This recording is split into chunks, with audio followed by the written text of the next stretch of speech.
اعوذ باللہ من الشیطان الرجیم بسم اللہ الرحمن الرحیم لا تجعلوا دعاء الرسول بینکم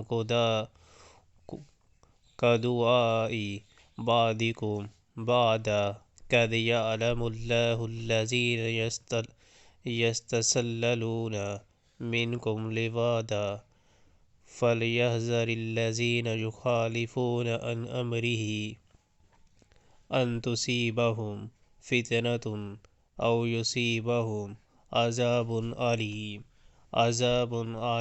مسلمانوں اپنے درمیان رسول صلی اللہ علیہ وآلہ وسلم کے بلانے کو آپس میں ایک دوسرے کا سابلانا نہ سمجھ بیٹھو۔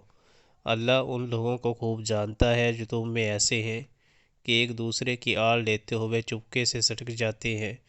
رسول صلی اللہ علیہ وآلہ وسلم کے حکم کی خلاف ورزی کرنے والوں کو ڈرنا چاہیے کہ وہ کسی فتنے میں گرفتار نہ ہو جائیں یا ان پر دردناک عذاب نہ آ جائے۔